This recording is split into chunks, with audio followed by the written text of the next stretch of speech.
So I watched the chapter videos, and it was actually really helpful and interesting for me to see some of the skills and the things that we're reading about right now being actually played out in a counseling session.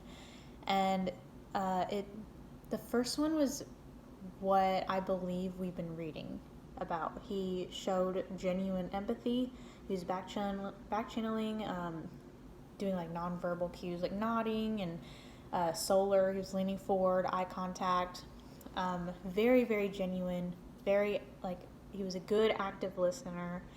And he was using paraphrasing and kind of like reflecting on the content and her feelings through what was happening. Kind of like she would speak and he would listen, and he would reflect a little bit and then ask her another question related to that reflection. And it was interesting to see how it got really broad to more and more narrow, and actually more deep into her, like what she was actually feeling and going through, rather than just like the actions of her day to day, which is kind of how it started.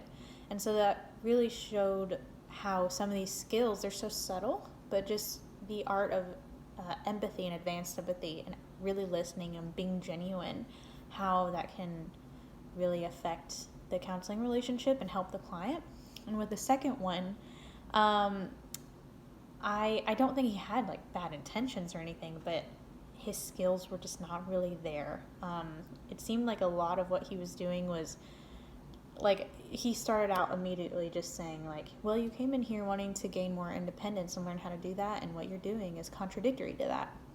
And a lot of it was very like big negative assumptions, kind of the negative, like, you want to do this, but you're not doing it. You're doing this instead.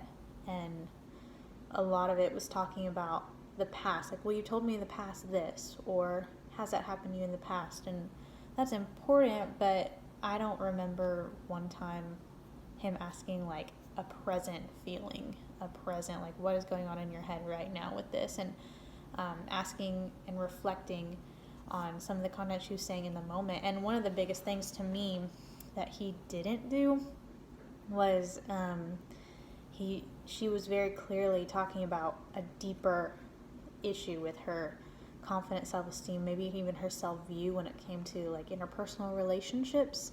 And he wasn't talking about that. It was all just about the action, like, go hang out with somebody this week, like, go do this, rather than what she was actually feeling and like her thought processes. So it was really interesting because it was really helpful for me to see that, because I think I kind of imagined a counseling session to be a little bit more like the second one almost.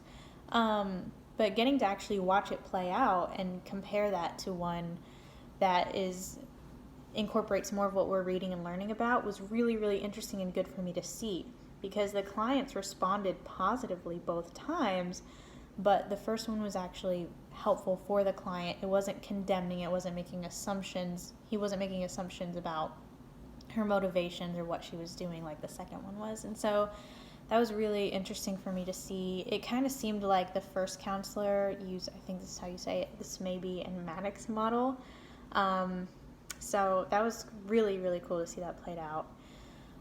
Counselor characteristics I noticed, I kind of mentioned the empathy, warmth, the unconditional regard. I definitely saw that with the first counselor.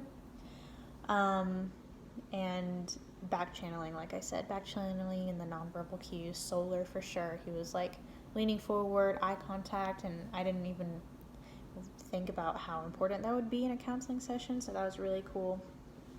I definitely would want to, if I needed counseling, I would definitely want to go to the first one for sure. I think he would be a very good fit. And I guess if I had a question about the counseling session or how theory is used or anything, I guess a question I have is, would you maybe use a different theory depending on the person? You know, does that matter, or is it more about your own professional identity as a counselor, and this is a theory you want to use with people? So, like, would that ever change or vary depending on the person you're counseling and what you think they might need? But yeah, overall, it was really good to get to read these chapters and watch those videos. It's very enlightening. So